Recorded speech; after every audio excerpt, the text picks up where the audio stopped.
Welcome back from our break.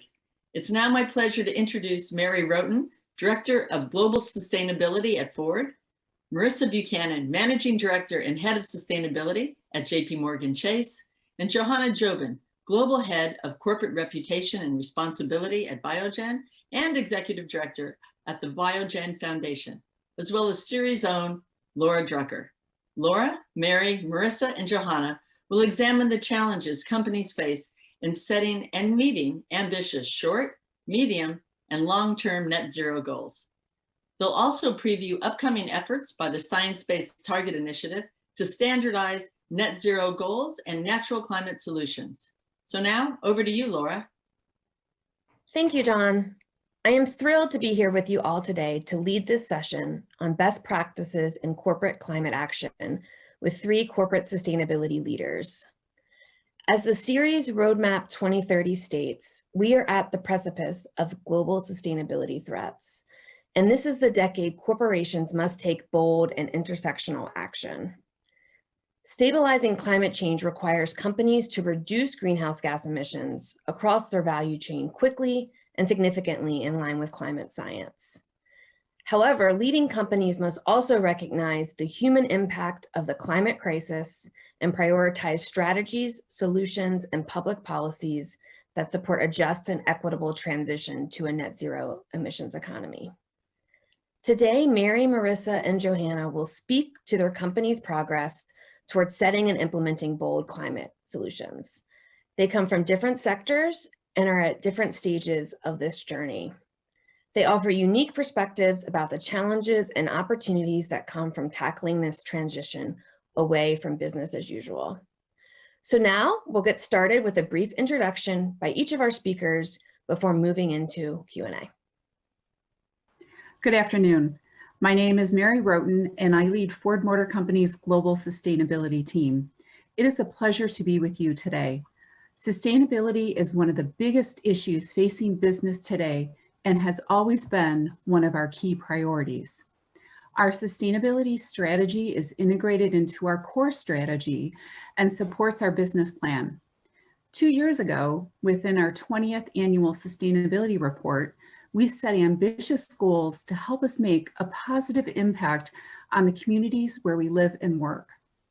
These ESG goals include goals for water, waste, human rights, and announced June of last year for climate change. We aspire to achieve carbon neutrality for our vehicles, our manufacturing facilities, and our suppliers by 2050, which accounts for over 95% of our CO2 emissions. We are in process of setting well-to-wheel science-based targets and hope to announce them within our sustainability report next week. While we have consistently stated that we are aligned with the Paris Agreement, we have shifted our approach to carbon neutrality since it is holistic, consistent with the goals of Paris, time-bound, better aligned with regulatory tipping points, and it also considers a life cycle approach. Thank you, and I look forward to answering any of your questions. Hi, I'm Marissa Buchanan, and I'm the Head of Sustainability for JP Morgan Chase. 2020 was a big and exciting year for us, and we as a firm really increased our sustainability commitments in a number of ways. So one of the things we did was announce a sustainable development financing commitment, $200 billion in 2020 alone to support climate, social, and economic objectives. And we also announced a Paris-aligned financing commitment. So this for us is an effort to begin to take efforts to really measure and manage the carbon emissions of our clients in 3 key industry sectors: oil and gas, electric power, and automotive manufacturing.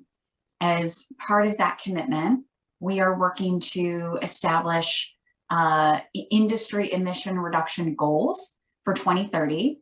Obviously, Paris calls for reaching net zero emissions by 2050, but we thought it was really important to set intermediate emission reduction targets to hold ourselves accountable and also provide a clear signal to our clients in these industries about where we want to see their emissions trajectories head.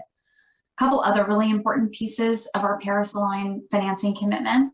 One is that we announced that we're creating a new team called the Center for Carbon Transition, which is a new team that straddles our corporate investment bank as well as our commercial banking business.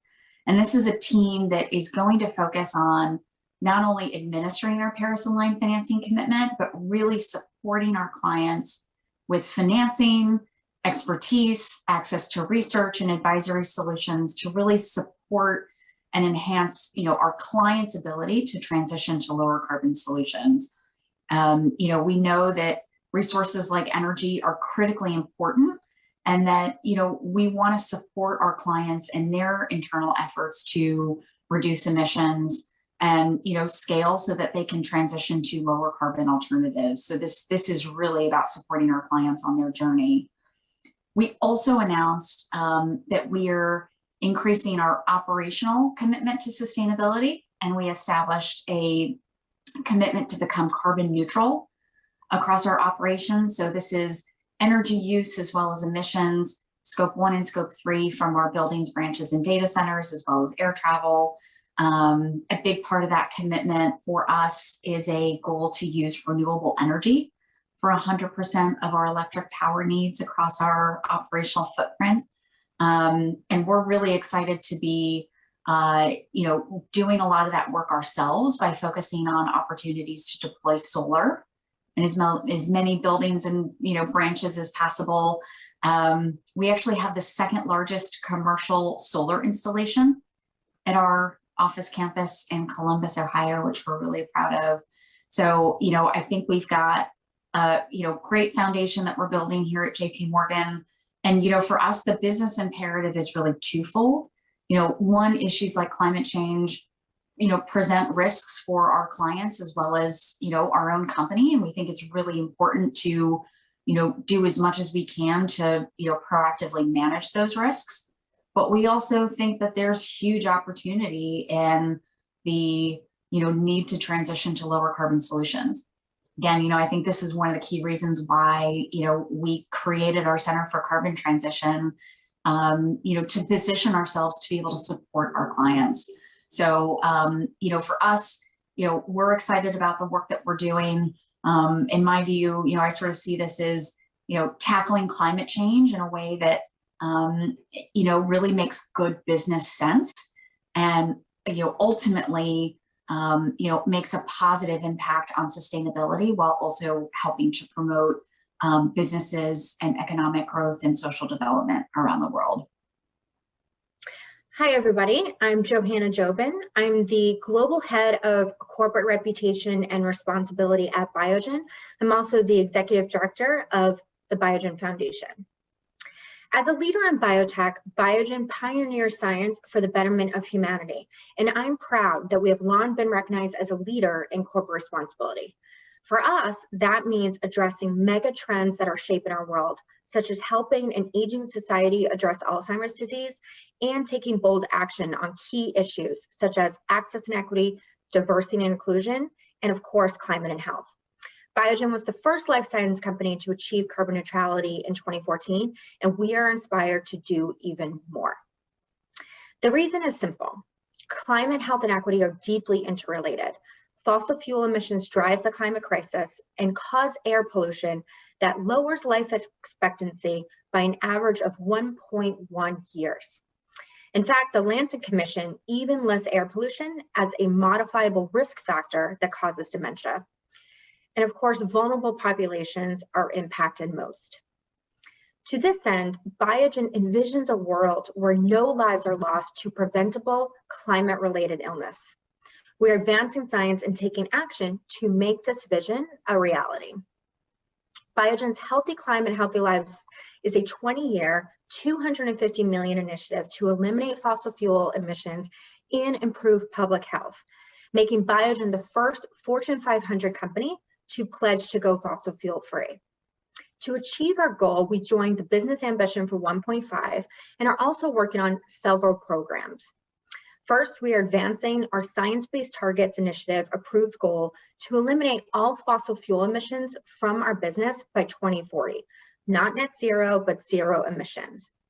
We are also helping our employees go fossil fuel free at home For example, through new sustainable benefits that help underwrite 100% of the renewable electricity costs for their homes. And we are collaborating with global leaders such as Harvard and MIT to help low-resourced healthcare centers address climate risk. We're building a scientific consensus around air pollution and dementia, and we're even creating new climate models that integrate human health as a consideration. These approaches can inform policy and action that delivers climate and health co-benefits. Thoughtful investments in our community not only reflect Biogen's values, they are necessary to support a strong, high-performing, sustainable business over the long term. As a leader in the biotech industry, we believe we can't lead in human health without mitigating our impact on the environment. Through Healthy Climate, Healthy Lives, we hope to be catalysts for change and advance a shared vision of a more inclusive and sustainable future, one where science meets humanity. We look forward to collaborating with Ceres and other leading organizations to take action on these critical issues of our time. Thank you all for those great introductions. So I'm going to kick off the Q&A with a question for each of you. Mary, I'm going to start with you. Could you expand on the process you undertook within Ford to get buy-in and gain consensus on setting your goals? Sure, thanks, Laura. The journey to develop a carbon neutrality target for our vehicles, facilities, and suppliers took about a year to develop. It started with a very simple design thinking question: how might we meet our commitment to the Paris Climate Agreement in a way that connects with our customers and deliver great products and services? So we started by developing a global team across the company. We had members on the team from sustainability, research, product development, planning, marketing, you name it. And we followed the design thinking process. And for those of you that aren't familiar with the process, it's really a multi-step process where you empathize, define, ideate, prototype, and test. So what we did is we looked at all the key factors that one might consider, such as the timing. What's the right timing? And as Johanna mentioned, that the timing for within the Paris Agreement is really in the second half of the century, or 2050. So that really was the foundation of our thinking for what the appropriate timing might be. And then we also looked at the data. We're a data-driven company. We collected our data for scope 1, 2, and 3 emissions, and we saw that our vehicles, facilities, and supplier constituted for over 95% of our CO2 emissions. We benchmarked data both internal in our industry and outside of our industry. We looked at global legislation trends. Where might there be ICE bans? Where might there be commitments on carbon neutrality? And since we're in automotive, we also looked at the energy trends and the availability of renewable energy globally. Our customers were a big input. What might our customers want and value? Are they ready to go all in on electric? And then, of course, we looked at the technology. What technology is available now? And our executive chairman talked last night about how battery electric BEVs are available right now, but the issue is, how might we bring it to an affordable price for our consumers? What's the right infrastructure? We want to make sure that our customers don't ever worry about running out of charge or where to charge. Policy is very important. We looked at the key supply and demand policy drivers. We also looked at what's in our control and what's outside of our control, such as the energy that's used to propel the vehicle. Also, as part of design thinking, we considered the tensions. One of our big tensions is what can we do in the short term versus the long term? Again, what's in our direct control versus not direct control? One of the big questions we try to address is, when might that EV tipping point occur? So we took all that data that I talked about earlier and all those open questions, and we developed insights. You know, we all recognize that sustainability is trending. Not one company is on an island, and we needed to take a very holistic perspective. We also had input from investors as well as employees. One of our concerns on this commitment was we wanted to make sure that it was data-driven, so we do not come across as greenwashing. That was something that was very important to us. And it took us a year to assess all that information that I just shared, and that's how we came out with our carbon neutrality commitment to achieve carbon neutrality no later than 2050. We're setting interim science-based targets. Take a look at our sustainability report that's coming out next week, and you'll see our commitment to science-based targets, as well as we created a dashboard. We not only wanted to set these commitments, but we had to have a way to track it internally. We developed a dashboard for all of our metrics, and all of the skill teams are actively tracking and working toward the dashboard. And that's how we did it. Great, thanks, Mary. It was very interesting to hear about your design thinking process. Marissa, I was wondering if you could speak a bit more about the Center for Carbon Transition. Where is it located within JP Morgan Chase, and how are clients reacting to this new service? Thanks, Laura. Happy to. So the Center for Carbon Transition is a new team that we announced last fall when we announced our Paris-aligned financing commitment. And to me, what is really exciting about the center is that, this is really, about us as a firm investing in our internal capacity to support our clients on a transition to a lower carbon future. So this is a brand new team that straddles our corporate investment bank as well as our commercial banking business. So, structured to serve small, medium, and large companies and corporations. And their job is going to be focused on not only administering our Paris-aligned financing commitment, but making sure that our clients have access to the necessary capital, as well as research, financing, and other expertise to support them on their sustainability journeys. For me, what I find really exciting about this is that, in order to transition and really change a large, organization like JP Morgan Chase, it's not just about investing in the capacity of something like, my enterprise-wide sustainability team. It's really about building the capacity and the expertise in frontline banking businesses and in other functions where we really need it. So to me, this is sort of the sustainability 2.0 journey, where it's ultimately about how we grow the broader capacity of our organizations to meet the needs of our customers, clients, suppliers, and other stakeholders. Great, thanks, Marissa. Johanna, over to you. You mentioned the importance of connecting health and equity to your climate goals. Could you go into a little more detail about the work you're doing in that space? Yes, happy to. And thank you, Laura. And also just want to commend Ford and JP Morgan for your extraordinary leadership on this topic. So well done, excellent work underway.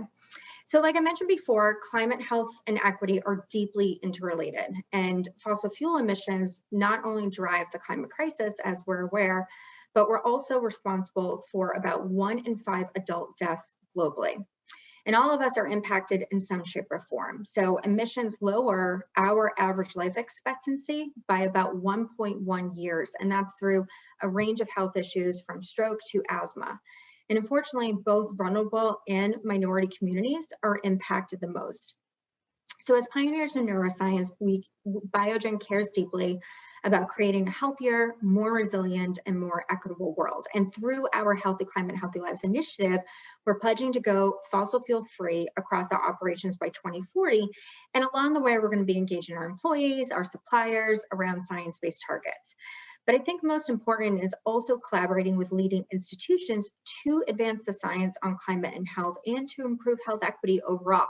So I'll share a couple of examples. The first, we are collaborating with MIT to promote the co-benefits of taking action on both climate and health. So while not all climate-related actions deliver equal health benefits, policymakers, planners, and others traditionally lack the tools to consider how decisions in one arena impact the other. So that's why we're working with MIT to create what we believe will be the world's first model of how different climate actions impact health outcomes. We even have a Biogen MIT fellow who's helping us to achieve that model. For example, carbon offsets, they take place often far from where urban people live and breathe, which is where a lot of the air quality, air pollution concerns are. So we want to take a look at other climate solutions and how they impact human health so we can all take actions in a way that benefit health as well as the environment. And second, we're also working with the Harvard Chan School of Public Health to help community health clinics address climate risk and ultimately improve patient care. So we're taking immediate action to help under-resourced community healthcare centers better prepare for the risks that climate crisis poses to their infrastructure, including operations and overall patient health. So think about extreme climate-related weather events, including wildfires, or even heat stroke in urban areas. So we're working with Harvard as well as AmeriCares to create essential new tools to help address these issues at the local level. So these clinics are prepared, equipped to support some of the most vulnerable patients to maintain care best that they can in a time of need. We hope this collaboration has the potential to improve continuity of care for millions of patients and hopefully to scale across the US and around the world. Thank you, Laura. Great, thanks, Johanna. It's always interesting to hear about collaborations between higher ed and corporations, so thank you. A question for the group. We know that policies that align with a just net zero economy, as well as technical innovations, will be critical tools for companies to meet their climate goals. I'd like to ask any of you who'd like to speak to maybe comment on what policies or technical innovations you think are most critical to move forward quickly. I'm happy Yeah, to start. I'm willing to.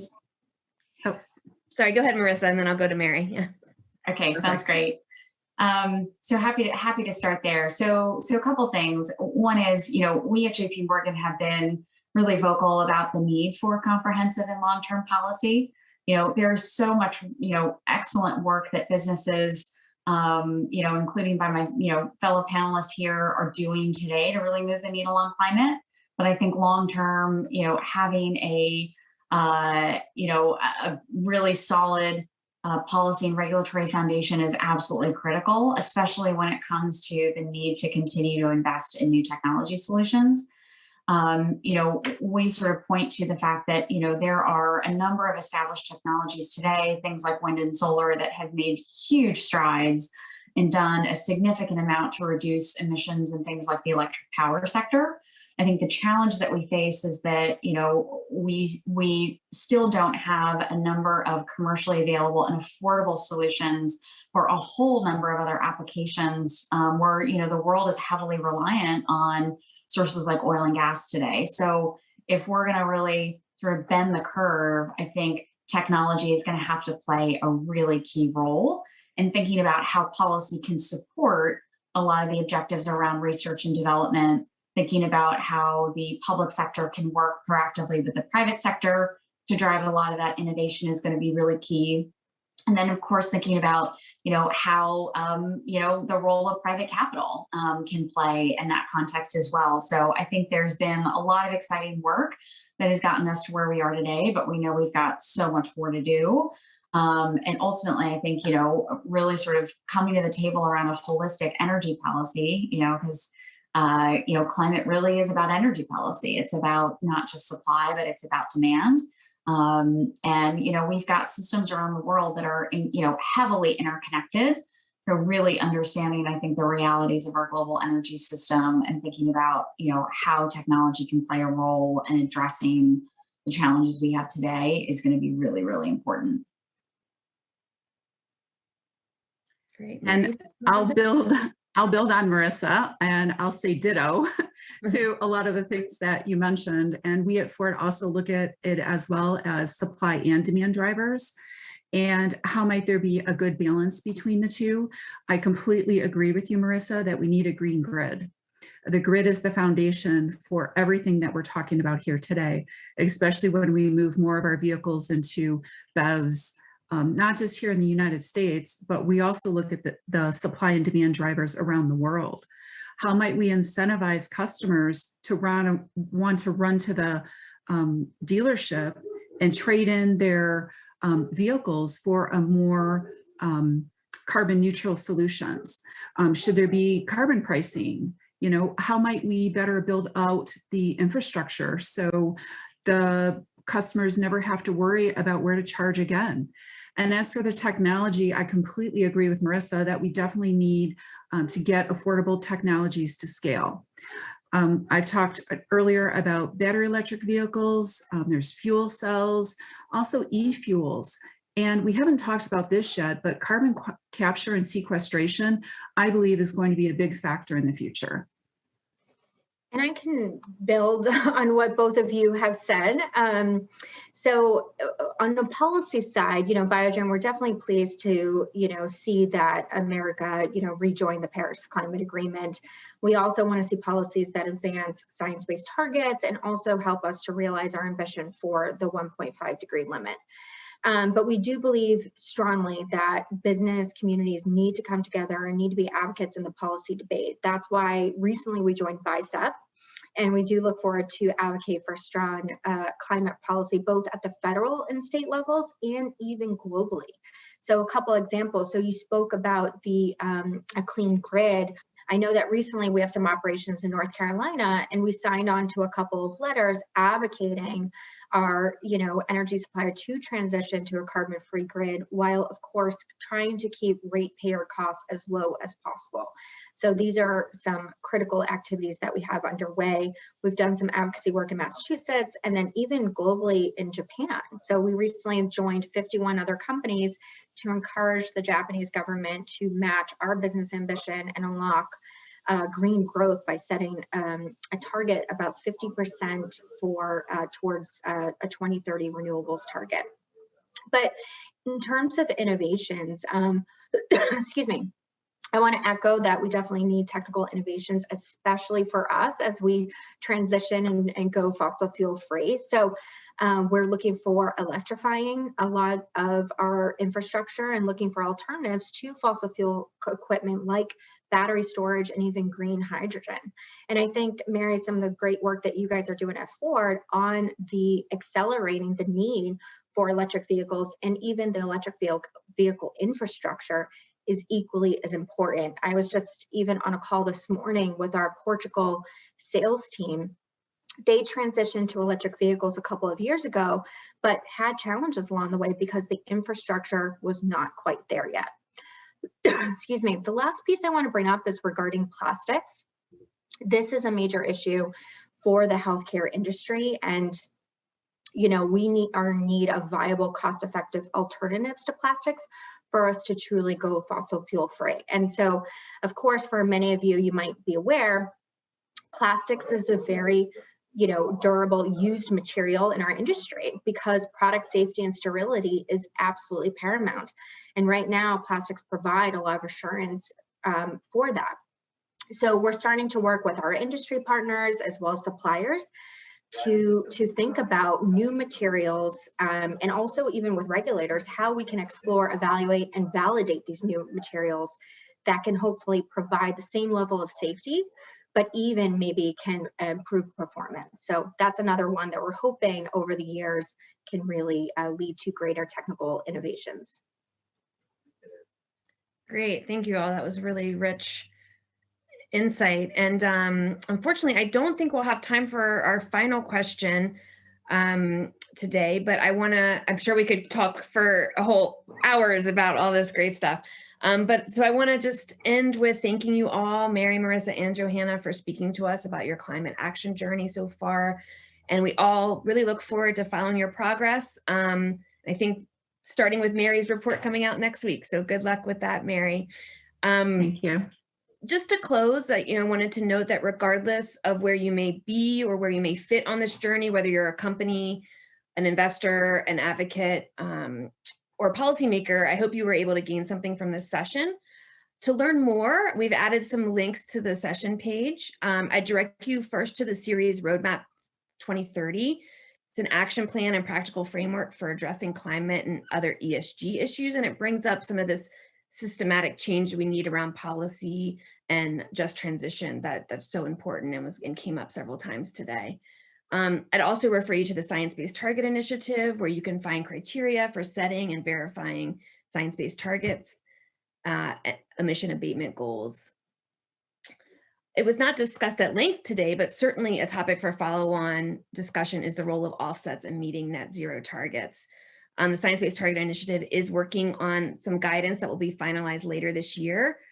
I'd encourage you to join their mailing list and, if applicable, participate in the road test and the next public comment period.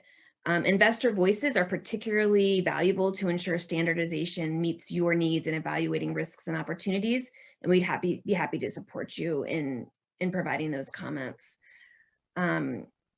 Finally, Ceres will be publishing an investor brief on the role of natural climate solutions in corporate climate commitments later this spring, so be on the lookout for that. So with that, I think we'll say goodbye. Thank you again for your time and participation. Thank you so much. Thank My you, Laura. pleasure. Thanks for having me.